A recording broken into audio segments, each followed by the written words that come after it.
How does a clinical psychologist like yourself go about diagnosing someone like Mrs. Wiederhold with complex bereavement syndrome or PTSD? Is there a standard somewhere that you utilize to reach that diagnosis? We follow the Diagnostic Statistical Manual. Now it's number 5. Back then it was 4.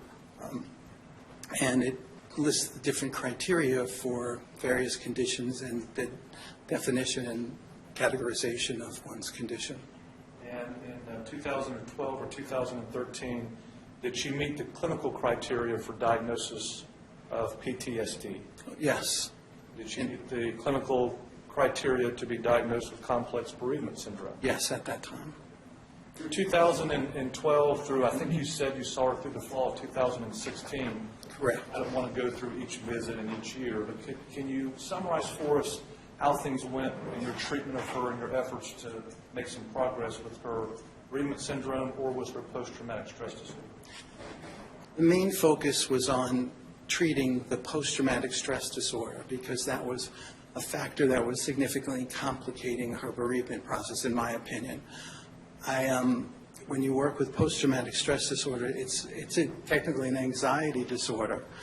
Individuals experience unwanted intrusions of the event, of associated memories. They have 3 forms of anxiety.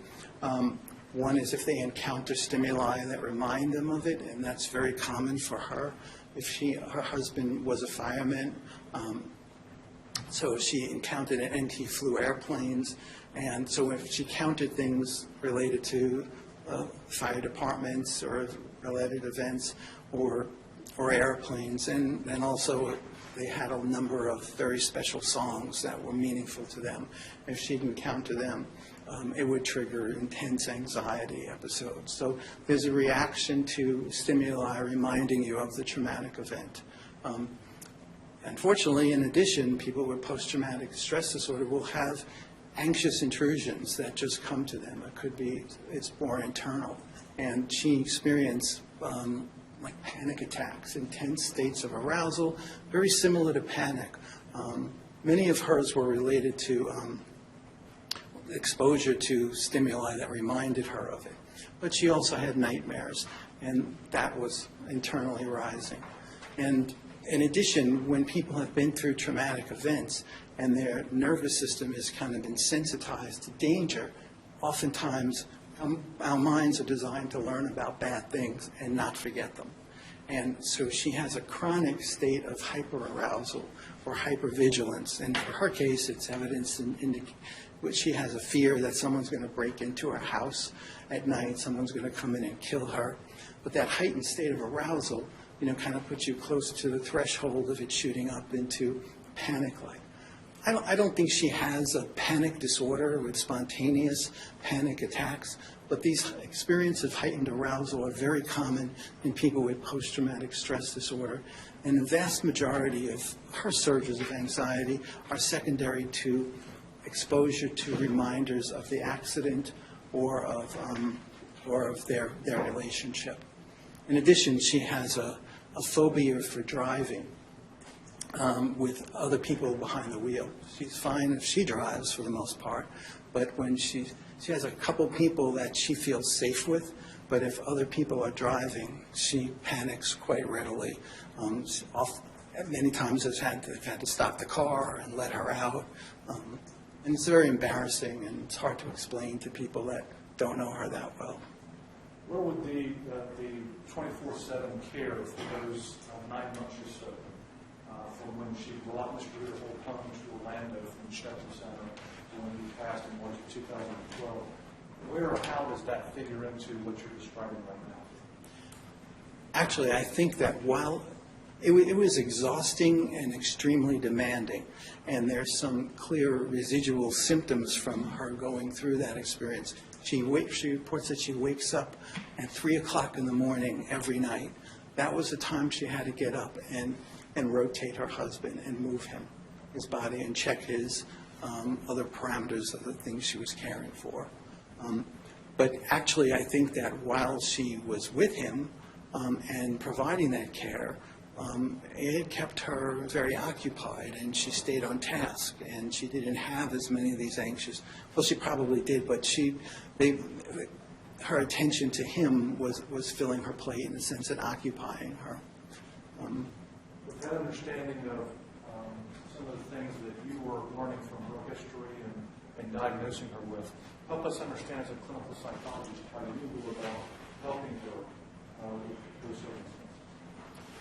Well, as I said, I think her bereavement process is complicated by the chronic post-traumatic stress disorder she continues to have, and the dissociative aspects of that.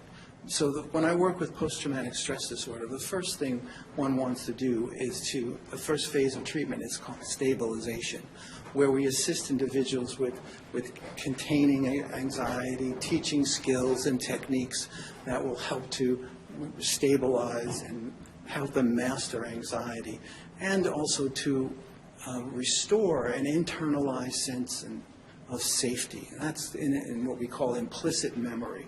Implicit memory is not the memory that we can search and find answers and change it. It's all based on associations.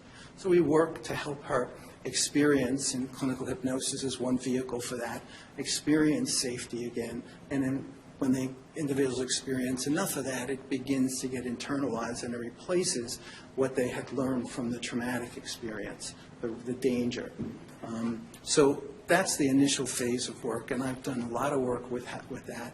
I've taught her multiple different types of skills or techniques for managing panic attacks, both in terms of when she has these arousals, people feel like they're out of control, they're going crazy, something awful is going to happen. I've taught her cognitive strategies to interpret that in ways that make her aware that it's going to pass, and to get grounded. So I worked a lot with anxiety. Frequently, issues with her husband came up. And in those cases, I responded with supportive, expressive intervention to facilitate the grieving process. And one of the main things for her is that when she was with her husband for all those years, she felt incredibly safe and protected. And they had a very positive relationship. Unfortunately, with the loss of him, that kind of generalized sense of safety also disappeared. And she felt even safe when he was a paraplegic and she was caring for him as long as he was there.